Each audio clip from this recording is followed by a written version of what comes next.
and welcome to Always Take Notes. If you're a budding writer, you'll be excited to hear that this week's sponsors are Curtis Brown Creative, the renowned writing school run by the major literary and talent agency. Since launching in 2011, over 190 of their students have gone on to get major book deals, including critically acclaimed authors Bonnie Garmus, Amelia Hart, Jenny Quintana, and Sean Lusk. CBC offers a wide range of inspiring courses that give writers practical advice and demystify the publishing industry. If you have a complete first draft of a novel, and this week's episode leaves you feeling inspired to get your manuscript ready to submit to literary agents, their best-selling Edit and Pitch Your Novel course is for you. This 6-week online course includes exclusive teaching videos presented by CBC's founder Anna Davis and agents from the top UK literary agencies Curtis Brown and C&W. Plus, all students have the opportunity to get feedback from one of CBC's expert editors. If you're ready to raise your writing game with an online course, there is an exclusive discount for Always Take Notes listeners. Use the code ATN20 for £20 off the full price of Edit and Pitch Your Novel, or any other 4, 5 or 6 week online course. Visit www.curtisbrowncreative.co.uk to find out more.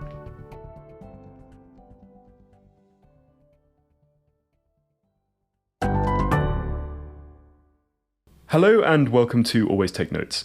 In this episode, Rachel and myself spoke with the literary agent Sophie Lambert. We spoke to Sophie about moving from book selling to agenting, her current role at C&W, and the experience of instigating projects herself. It's a great episode and we hope you enjoy it. Sophie, welcome to Always Take Notes. It's great to have you on the show. We wanted to start with your life before you became a literary agent, in fact, and we saw that you read English and German at university, but you then worked as a bookseller.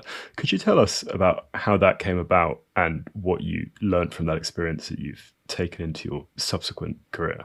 Thank you, Simon. Yes, of course. Well, I finished university with, to be quite honest, very little clear sense of what I wanted to do other than go off travelling for a while, which perhaps now might seem like an irresponsible sort of attitude to have. But this was in the days of no fees and so on. So I went off travelling and came back and thought that while I was contemplating what to do next, that I would get a job in a bookshop, because as an English graduate, that seemed like the most straightforward next step. So I went down Charing Cross Road, as it was then, sort of 20 years ago or so, and handed in paper CVs to all the many bookshops down the road, and was very fortunate to get called by Blackwell's Charing Cross Road, which at the time was, I think, Bookshop of the Year. It was an enormous shop, which is now no longer there. And it was quite a surprise to me, naively, to have a very in-depth and quite challenging interview by John Creasy, who was the manager of that shop and quite a sort of legendary bookseller in his own right. And it soon became clear to me that everybody that I would be working with at that shop had at least a BA, if not an MA, or were studying or were writing or researching. And this was an incredibly clever, brilliant group of people who just loved reading and loved books and loved the power of books. So I quite quickly got caught up in that passion. And after a handful of months bookselling and getting to grips with that, I was then offered a sort of junior buying position. So I applied for that and got that job, which was then to meet with the respective publishing representatives who would come into the shop and show you in advance of them being published the books that they were effectively selling into the shop. So I had the opportunity then to become a buyer. And that's what I did then for the next 3 years on Charing Cross Road, was buying all the non-academic titles for Blackwell's there. How are you making those decisions in terms of which titles to buy? It's a very good question.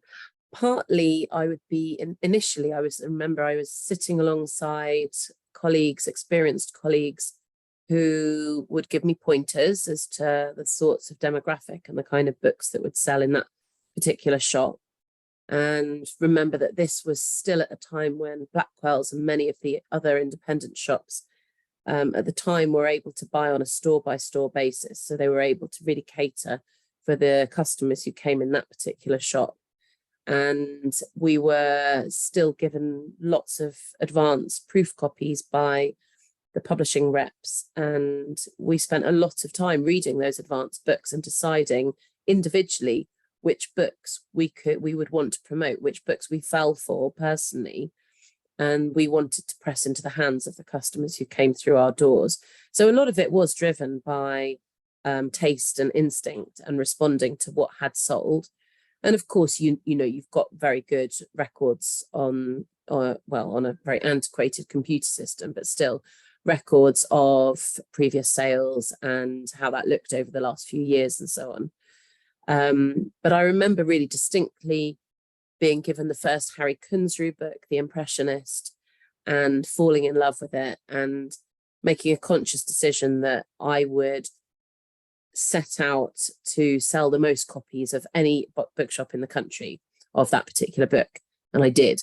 And it was so satisfying to be able to impress your passion for a particular book on a customer and to make an impact. Because why else be in this industry other than to really believe and follow through on the notion that books can change the world and can have a great impact on people. I saw in another interview you gave about that time how you talked about, you know, this was very much a pre-Amazon world, right? A world in which the bookshop was king, and you've alluded to how some of those bookshops have closed down. I mean, maybe looking at it slightly more broadly and in the context of the work you do now, how do you think the publishing landscape was different then compared to now, and what are the advantages and disadvantages of the changes that have occurred? Well, authors and publishers and agents need all the retailers, clearly. But I don't personally think that monopolies are healthy, probably in any industry, and certainly not in publishing. The fact is that the high street chain and bookshop is able to be specific about servicing a demographic, a community, and individuals who come in a way that you just simply can't do with an online only kind of retail. The people who work in book only stores, so bookshops, rather than in a store that sells many other things, including a small number of books, like a supermarket, are there only because that's what they want to do. So it's in their interest to have as wide ranging a list of titles on offer. It's in their interest to read as many of them and to try and be part of the success of a title. And at the time, so 20 years ago, there was a real community on Charing Cross Road and just off it in the small roads like Cecil Court of booksellers. And we had, you know, people would come into Blackwell's, which, as I said, was an enormous shop.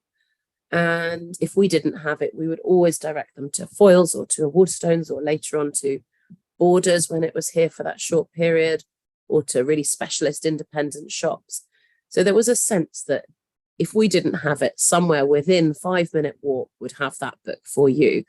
So it was a really sort of special time to still be part of that thriving London literary bookshop scene. Booksellers could have their own sense of autonomy over a specific section. So you would have booksellers who were buying the film books. You would have booksellers buying for sort of social sciences, philosophy and economics and so on. And they would know exactly what was in their section, be really well versed in, you know, special areas, and also, again, be able to hand sell.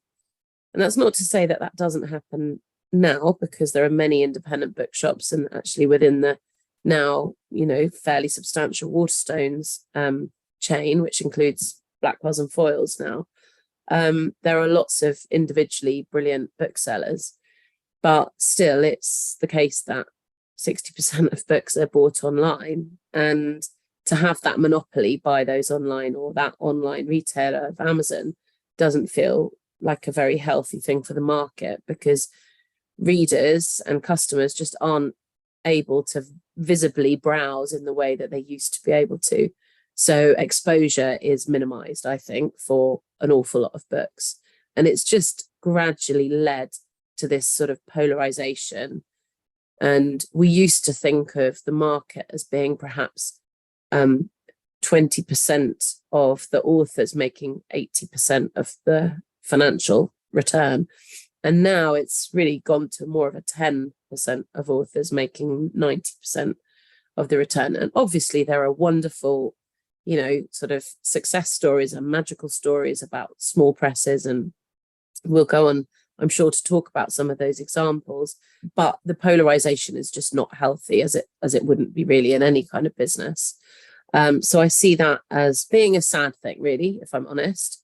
On the other hand, of course, the ability to be able to buy a book immediately within seconds of having listened to someone give an interview or seen someone give an interview or read a review is incredible. And now there is more of a range of competition online, even though Amazon is still very dominant. You can buy from bookshop.org or you can buy from Waterstones. So that ability for many people, when a local bookshop perhaps is inaccessible, is terrific. So I'd say it's a real mixture. But it's a worry that to have this kind of market dominance, really, of anything. So that's the main issue as I see it. What do you think independent bookshops can do to draw people back into the physical experience of buying books? Well, I think that they do it a lot, to be honest. I think the indies over the COVID pandemic probably showed what is possible. I mean, my local independent Village Books was incredible, and you'd phone or email them and they would cycle around the books that evening. And, there was the desire to make that work. They work incredibly hard. The profit is slim, really. But they do it because they love it and they believe in what they're selling, making a big difference. I think it really does differ region to region. So I think, events work for some places. Outreach to schools works in some places. Making customers feel part of that community and part of the success of a book, I think that can go a long way. I think if people feel a sort of personal investment in something's success, that's something that people want to be able to replicate. And I think being honest about the fact that the industry is an industry, there's not a dirtiness to talking about the financial side of it. It can only exist if there is a financial side of it. And I think one of the big points in this country that we fail to acknowledge a lot of the time is that books are very, very cheap, particularly compared to North America, Australia, France, almost anywhere else. We have got to a situation where we have effectively devalued what a book is and stands for and the number of people involved in that. And as a result, the pressure on people working within the publishing industry, from author right through to bookseller, is quite acute because there's just not a huge amount of money in the pot. When I was a bookseller, I was selling books 20 years ago for £7.99, £8.99 in paperback. And they're only a couple of pounds more than that now. And I think about what I would pay for a glass of wine 20 years ago, and it's at least doubled. And everybody's perfectly happy on the whole to go out and spend that money.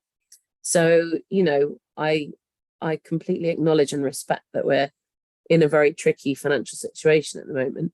But actually, books are still incredibly good value and on the whole, very cheap. And I think that is something that as an industry, we've got to grapple with, because there are often lots of articles in the bookseller about authors or editors or people in publishing departments feeling under pressure. And a lot of that is just to do with the economics of it. And I think it's something that we have to understand, despite it being, a creative industry, having this kind of cultural weight, which then feels to some people at odds with talking about the business and economic side of it. Could we roll back to your own career now, and then this move that you made to go to America? How did that come about? And in particular, how did it work in terms of having a visa and permission to work in the US? So honestly, I was doing a stock check in Blackwell's Charing Cross Road, And my boyfriend phoned me up and said that he'd been offered a job transfer to America, to New York. And if we got married, then I would be eligible for a work permit. And would I like to go? So I said yes. And 3 months later, we were there. And the terms of my work permit were that I wasn't able to look for a job until I got there. So we arrived and then I applied for it. And then once that came through, I was then able to look for a job. Did you have to go through the sort of questionnaire process for the green cards and making sure that you actually knew each other and you weren't just getting married for the right to work? So it wasn't a green card. It was just like a work permit. No, I mean, I remember sitting in the American embassy and whoever it was interviewing us asked for our marriage certificate. And they were like, oh, it was yesterday then, or whenever it was, last week or something. But beyond that, no. I mean, Leo had the job offer in hand and his work were paying for our transfer. So we were in a fortunate situation like that. I don't remember there being any difficulties about it. And what was your experience then of working as an assistant there? I want to make sure that I'm pronouncing the agency right. Is it Janklo or Yes. Yanklo? Janklo. So working there, what was your experience, your kind of initial forays into agenting? Well, I mean, I arrived and I'd been a bookseller for 4 years and I'd never worked in an office really. I couldn't type. I think I got the job on the basis of having an English accent and that being an appealing thing in American literary agency, honestly. So it was fascinating to go from really one end of the publishing chain, the book selling and buying end, through to the sort of discovery and championing end. And I loved it. I fell really hard for the sort of prospect and promise of finding someone and working with them very closely editorially and nurturing them through a process and then selling their work. And that wasn't, as an assistant, that wasn't something that I was doing myself alone at that point. I was working with the agents there and helping them. But it that kind of, those years that you spend as an assistant are just invaluable because you're just watching and listening and learning. And, I had incredible experiences like speaking to Gore Vidal on the phone nearly every day as he'd phone up for his daily chat and sifting through endless manuscripts that would be left on my desk by many of the agents at the end of the day. And I became very quick at reading and making judgments. And it's an incremental confidence building sort of career, I think, really. And it's so driven really by instinct. And that's just something that you collectively take on and learn. What did Gore Vidal want to talk about every day? And what, by extension, did that teach you about the sort of agent-author relationship? So he had recently lost his long-term partner and they had moved back from Italy he'd moved back to America. He was living in LA. So whenever it was that he woke up in LA, I don't know, 9 a.m. or something, he'd phone at 11 or 12 New York time and he was lonely. And his agent was someone who was a constant. And yeah, I mean, that was a sort of extreme situation in a way, but you forge very close and long-lasting relationships with the authors you represent. And everyone has different demands and needs and ways of working, and you sort of have to balance those and manage time and expectation, of course. But, Gore was a literary legend, so how could you not have a chat with him every day? Clearly, if that was the case with every author you represented, you wouldn't have time to do any work. But as an assistant, I enjoyed it very much.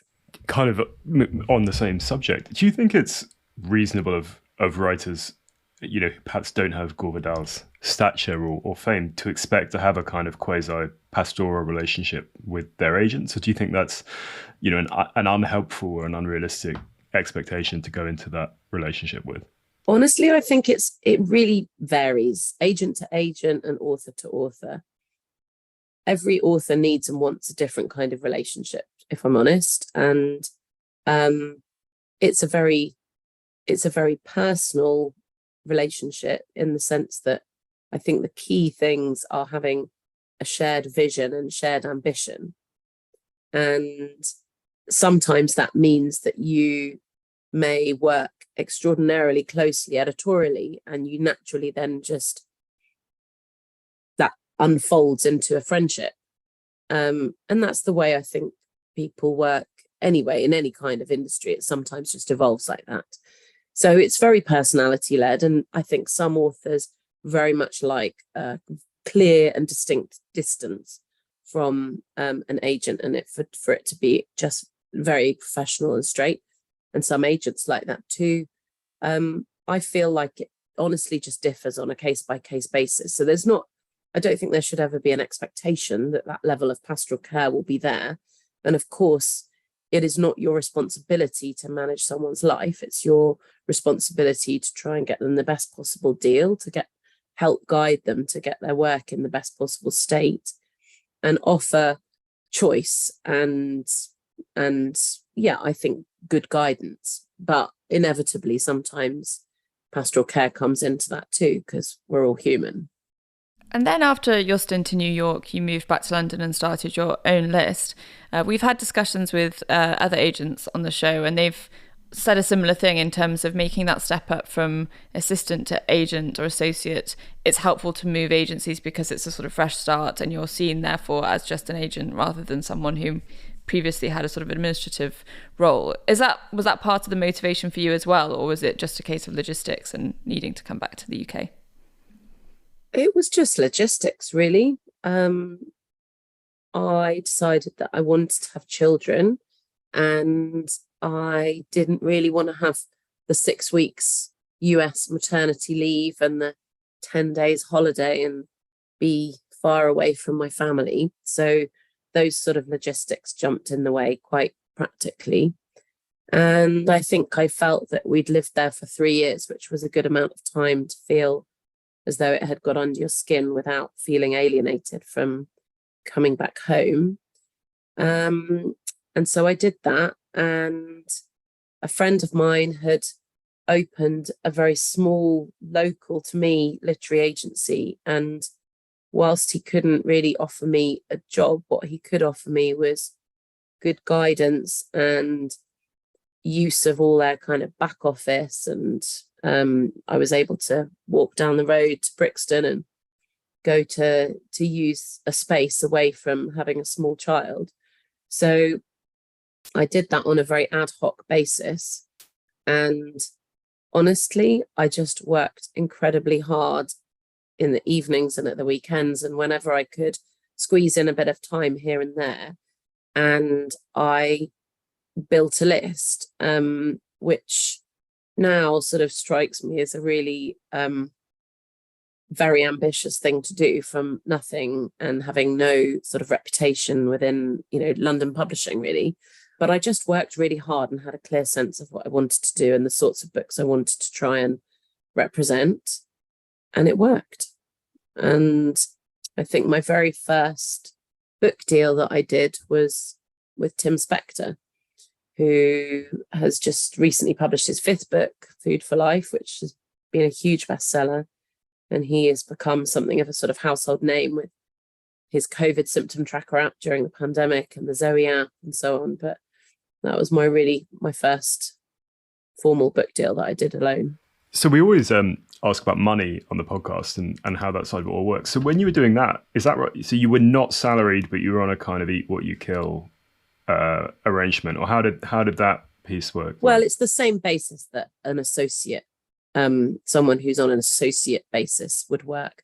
So it's you get a proportion or percentage of the commission.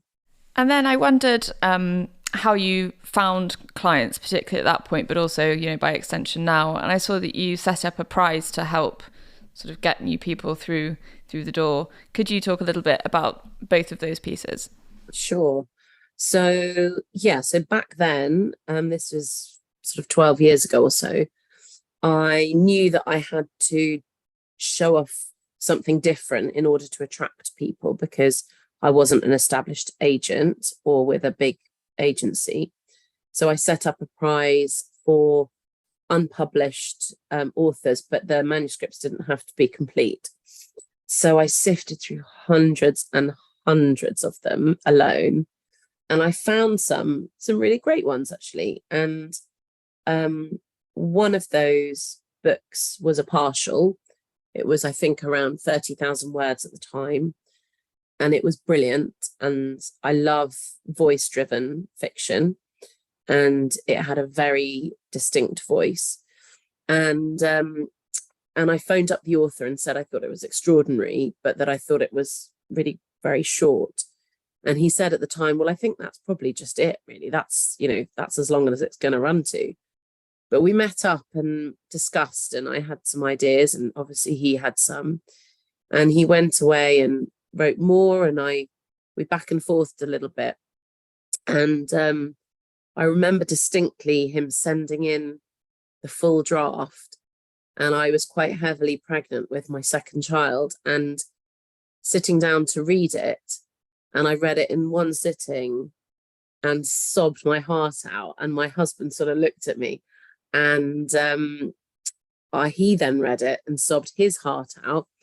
And I knew at that point that it was ready to send out, and that it was going to be one of the most talked of books that year. And so that book was called The Shock of the Fall by Nathan Filer, and it went on to win many, many prizes that year, including the Costa Book of the Year. So it was, it was a thrill to be part of something which then became such a phenomenon at a really early stage. And in terms of finding authors now, so a lot of authors still just email, direct to me.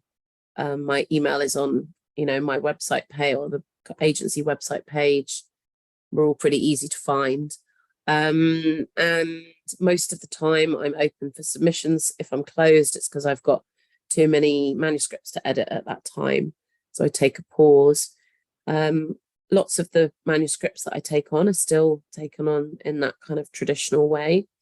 But now at this point, lots of them are recommendations via authors I already represent. They may have met someone, or someone on a course who's taught and met me, or it might be someone who has been looking in the acknowledgements of books that I've represented. So it's a sort of real range of routes to representation. But I'm still really open-minded and, eager to read things that I know nothing about and from people I know nothing about.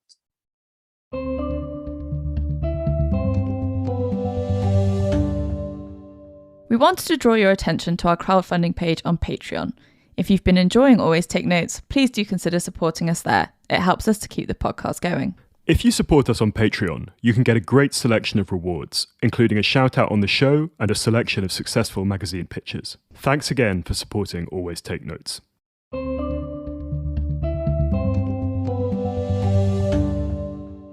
A big question that we often have with writers, I suppose with agents as well, is what is the best way for an aspirant writer to make contact or to go about securing representation? And it sounds from what you're saying that you have taken on a reasonable amount of stuff via the unsolicited manuscript route, right? Because it seems in other cases, and we've had writers themselves who are quite critical of taking that as a route, saying that the chances are very slim, that you really need to try and get an introduction or a way through. Thinking, I suppose, with your own experience, but also more widely within the industry, what do you think is best practice for someone at the start of their career who's looking to secure representation? Well, I suppose the thing is that if everybody relied on nepotism, we would still have this very narrow representation within publishing, which would, I think, be incredibly wrong and sort of backwards looking, really. So I don't take, someone with a connection to someone else any more seriously than I would do someone whose email and manuscript just pops into my inbox, in half an hour's time. I think what I really judge it on is a compelling, succinct, confident, enticing email, which sums up the essence of the book, which I I think so many writers don't quite grapple with the purpose of the book, whether that's fiction or non-fiction, literary or commercial. There still has to be an underlying sense in your mind as a writer of what you want someone to take from it. What kind of conversation do you want a reader to then go away and have? And why should a publishing team and an agency really care? And I think being able to articulate that in a confident and succinct way is, you're part of the way there. Because if you've caught my attention and made it feel original and enticing, then the likelihood is I'm going to straight away click open and read.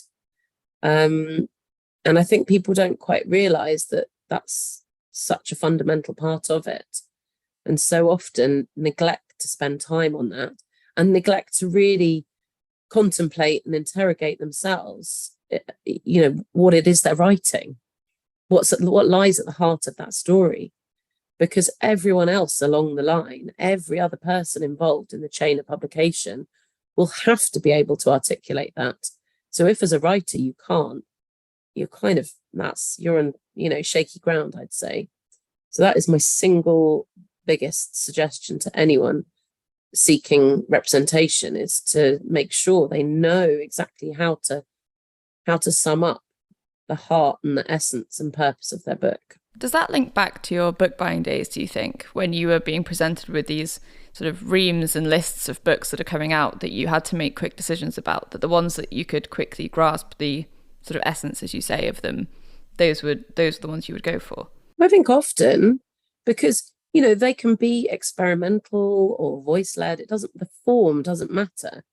But how, what's on the back of the book does matter, because that's what we all pick up and look at in the first instance, isn't it? It's a flavour and a feeling. It's an ambition that's articulated really beautifully, or it's a proposition, or it's something that forces you to stop and look and think. And those are the things that, I think we're all drawn to. And again, it doesn't matter if it's a thriller or a novel in verse. You can feel enticed into reading either in the same way if that initial proposition and submission letter is really appealing. And that's the same goes for me when I'm sending out someone's work to a number of publishers. I want for that publisher to immediately think, oh my goodness, I've got to just stop everything, and this is the thing I'm going to read tonight or just right now. You joined Convil & Walsh in 2013.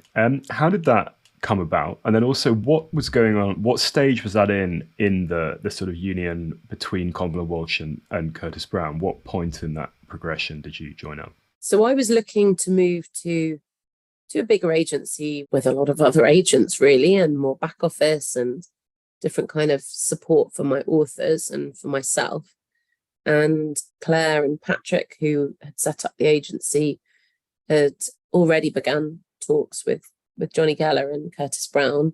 So my coming on board coincided with that, and all happened at the same time.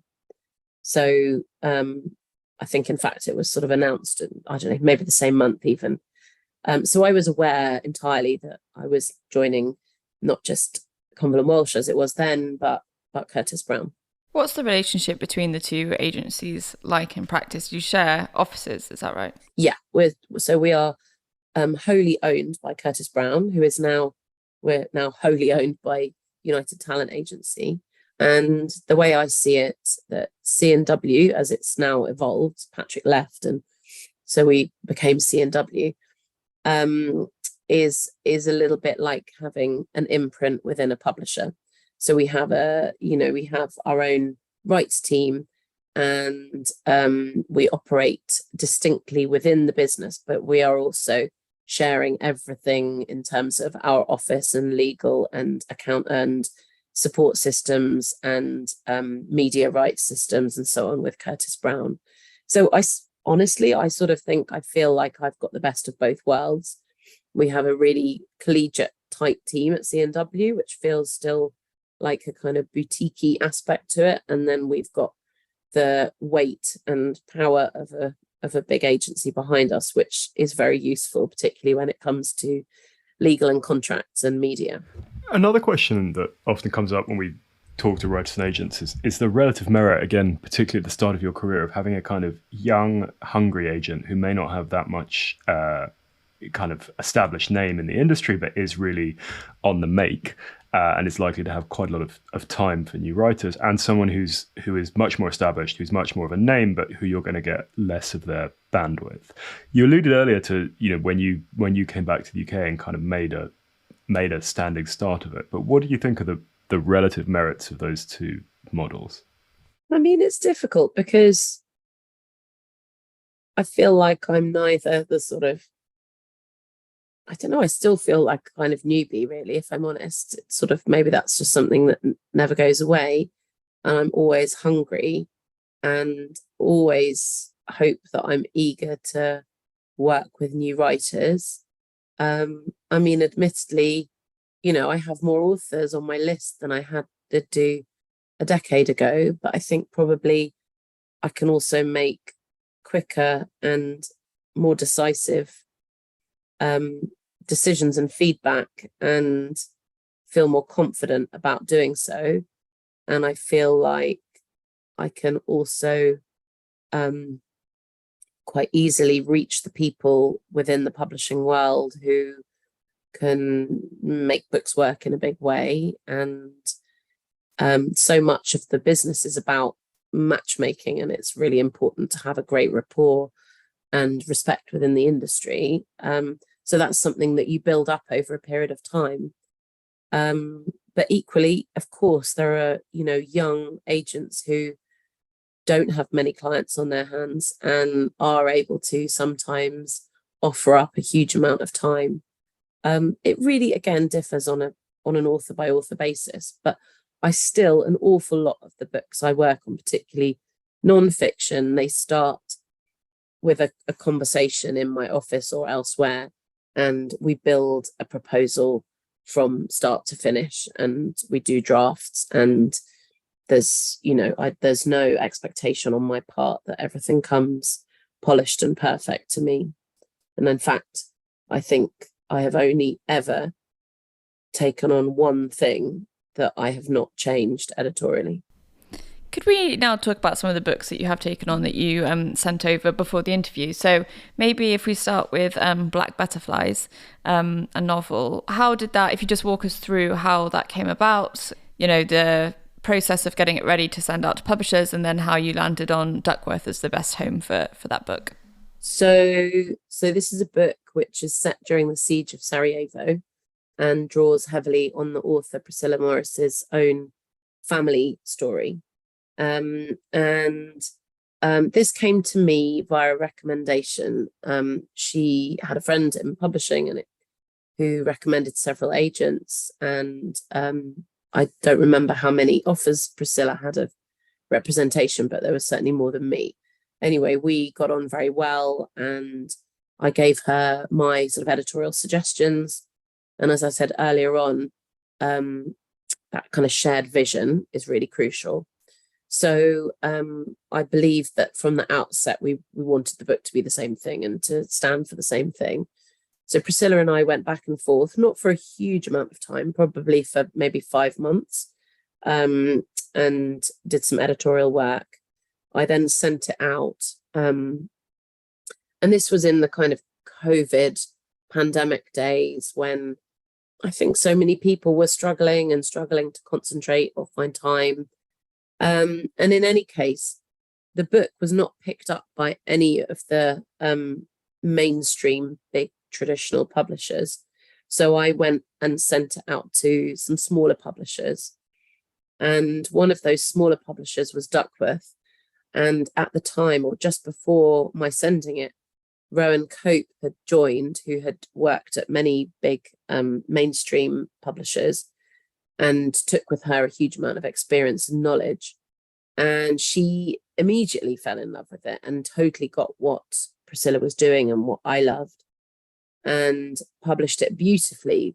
But such is such is the challenge in finding readers of literary fiction and debut literary fiction in particular, that when it was published, it had, a flurry of brilliant endorsements by fellow writers who, not who Priscilla knew, but who we'd sent it out to and hoped that we'd get those endorsements from. But it was, it was a sort of relatively quiet start to its publication. And then over the course of the last 12 months, it's been subsequently shortlisted for 4 prizes, one of which is the Women's Prize shortlist, announced next month. So it's been, a triumph really in that sense, and so exciting to be part of something which, started off as a relatively modest deal with a brilliant but small independent, and now we've just done a big book deal in America and other translation territories, which has been a joy. So it's a sort of perfect example of the power of prizes and the power of word of mouth, and how booksellers can get on board too. I was reading, kind of related to that, some of the coverage of this big antitrust lawsuit in the US about a possible merger. I think it was between Penguin and another house, and some of the points that the government lawyers who were opposed to that were saying was about this independent versus majors, and they went as far as to say that independent publishing is really just a farm league for writers to go to the big league, that every writer wants to go that way. And it seems that there's part of your story seems to confound that, to say that this was a big success via an independent house, but at the same time the sort of happy ending you allude to is a deal with a major, right, albeit in the US. I mean, what's your thoughts on that, on the I suppose the merits and disadvantages of independent publishing versus majors? It's a good observation. I mean, I suppose what that has meant is that it's enabled Priscilla to then be able to take time and take a sabbatical from her work and write. In purely financial terms, that's enabled her to do that in a way that it just wouldn't have otherwise.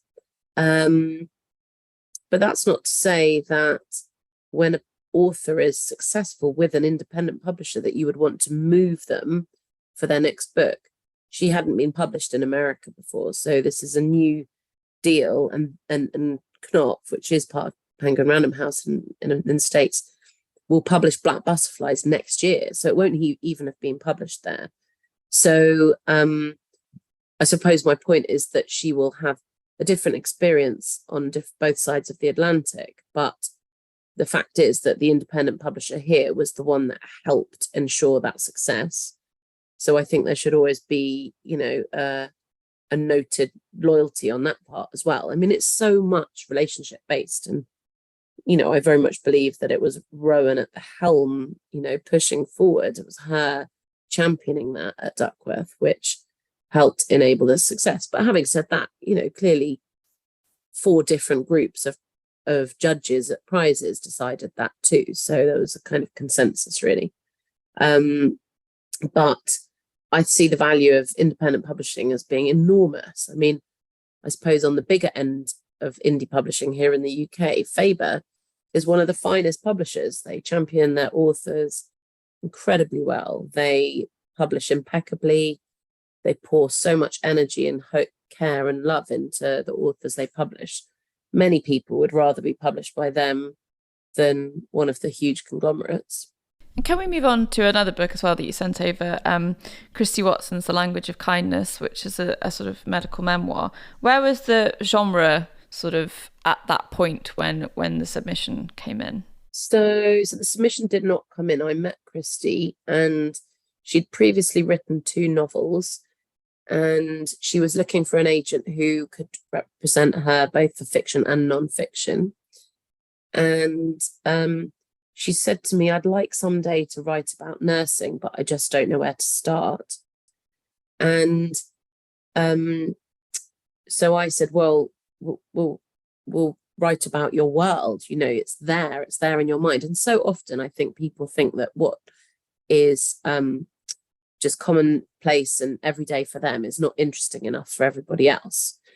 We're in terms of where we were at that time, Henry Marsh's book, Do No Harm, had been published and had done well.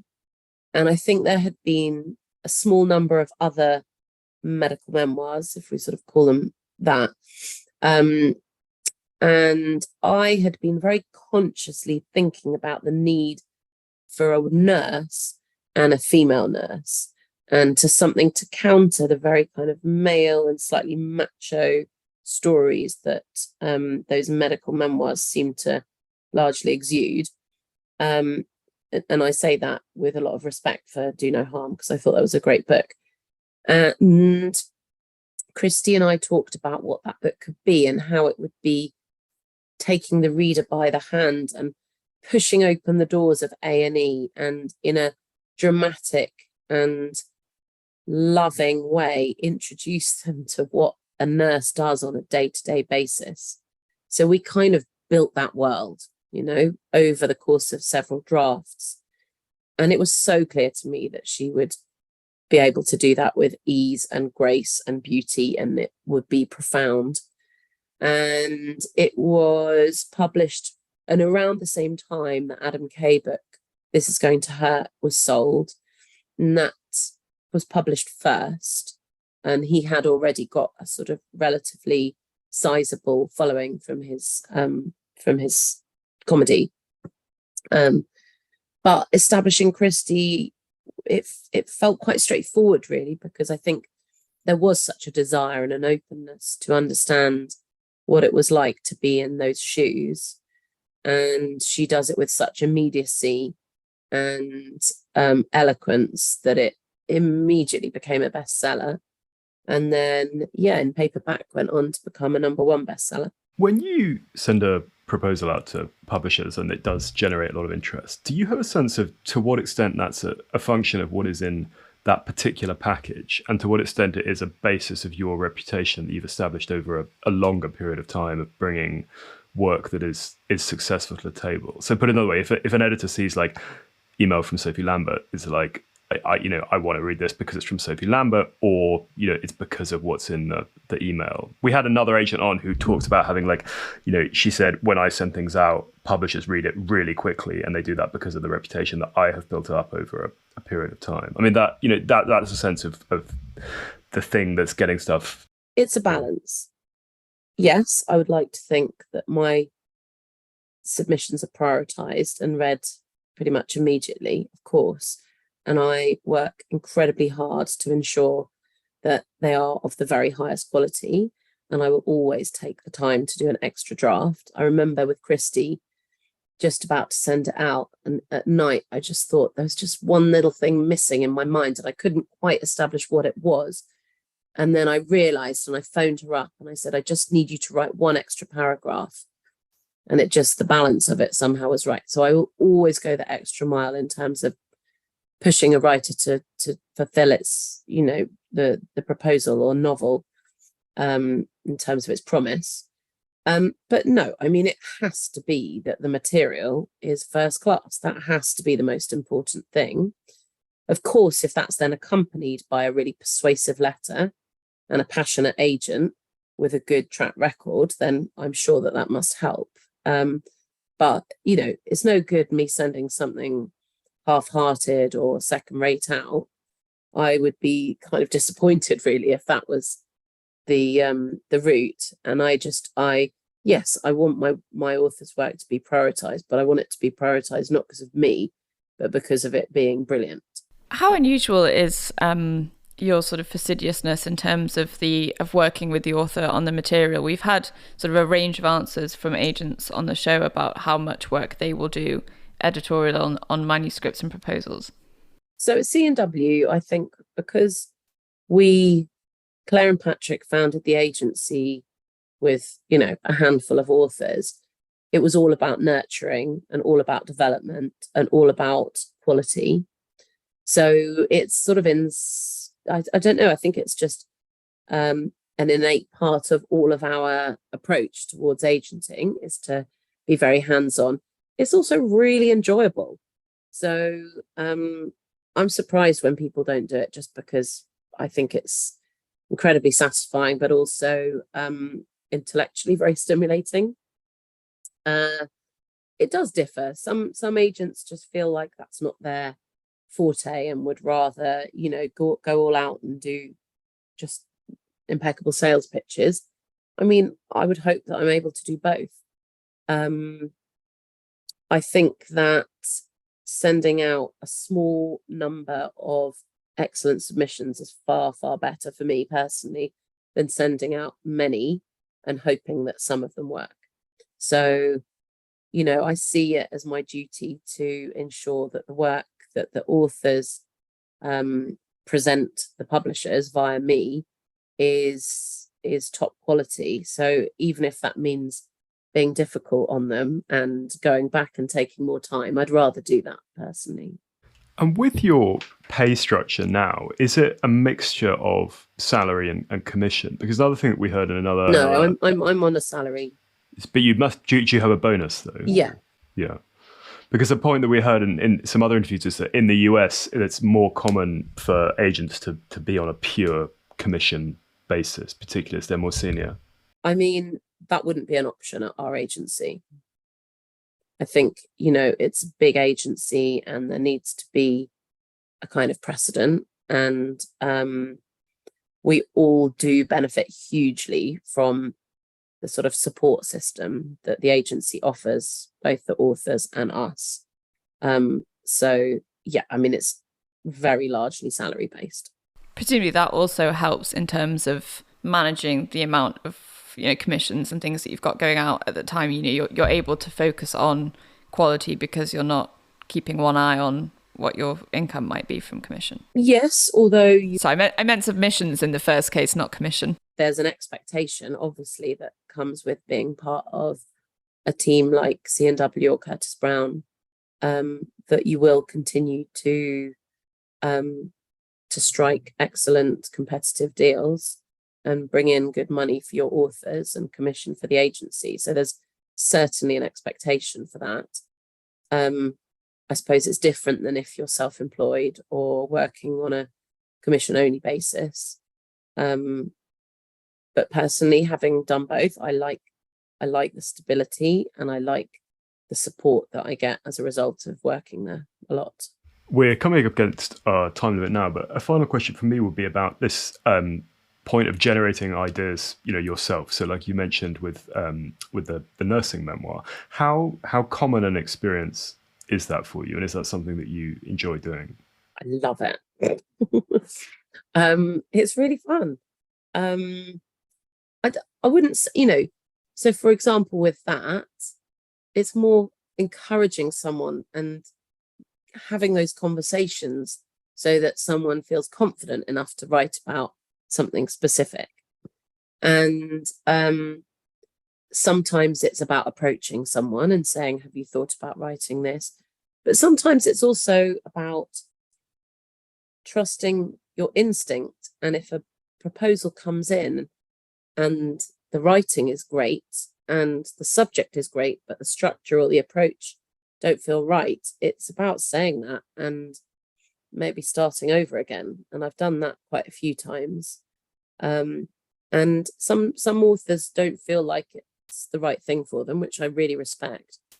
And others really like the kind of rigor and the intellectual sort of back and forth and fun, really, that can be had from that. And I think the older I get, the more I know the kinds of books that I'm able to grapple with and add real input and value to. And as a final question from me, is there a project or two that's coming out in the next couple of months that you'd like to spotlight? So I would say on Thursday this week, the second novel by Guy Gunaratne is being published. Guy's first novel, In Our Mad and Furious City, was published maybe 5 years ago now, and won the Dylan Thomas Prize and was longlisted for the Booker and won several other prizes. And Mr. Mister is the name of that second book coming out. It's a really brave, bold, voice-led book like sort of no other. And yeah, I think it's brilliant. Brilliant. Well, Sophie, best of luck for that and for all of your other projects going forward. And thanks for being a fantastic guest on Always Take Notes. Oh, well, I hope it's useful and helpful.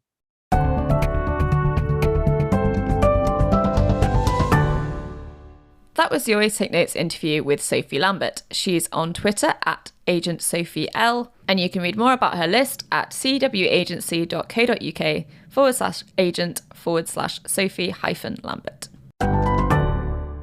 Hello, it's us again. Simon, what was your takeaway from the interview with Sophie? I think we've had a kind of rich streak of literary agents on the show recently, and it's really interesting to get their perspective of how things work. I thought it was impressive with her that she'd come back to London and kind of started from a not from a completely standing start, because she'd had this experience in the US, but really built up a list on her own. And just to be saying off air, I know she's particularly well regarded by some of her client lists. So yeah, I thought it was again kind of very interesting, and hopefully something that contained quite a lot of really informative material for people who are at the start of their writing careers. What about you, Rachel? Absolutely. I enjoyed her reflection on the different roles that an agent plays, both sort of personal and professional, in relation to Gore Vidal in particular, but in general, agents are often a sounding board, but they can become a confidant as well as your first editor and the first person that gives you feedback and takes your work seriously. So I thought that was really insightful and interesting to hear about. What have you been up to? I had lots of deadlines, basically. I had to work over the weekend, and I had an interview today, and I've got a deadline at the end of the week, but hopefully then this sort of perfect storm of work will finally be stopped, and I can have a bit more time off. Yeah, sorry to be slightly incoherent, but it's just been quite intense. What about you, Rachel? You're going to make fun of me. I did a reporting trip in my beloved homeland. I was up in Manchester last week. Really? I was, yes. I'm working on... What was the assignment? I'm working on a piece about a new cultural institution there and the sort of possibilities of regeneration. Yes, any excuse, but I promise to be even-handed. Anyway, this has been Always Take Notes, hosted by me, Simon Acombe. And me, Rachel Lloyd. Our producer and social media editor is Artemis Irvin. Our score is by Jess Danheiser, and our graphic design is by James Edgar. If you'd like to follow us on social media, we're on Twitter at Take Notes Always, on Instagram at Always Take Notes. You can support us via our crowdfunding page on Patreon at Always Take Notes. And if you'd like to leave a review on iTunes or get in touch with us via our website, please do. Many thanks. Goodbye.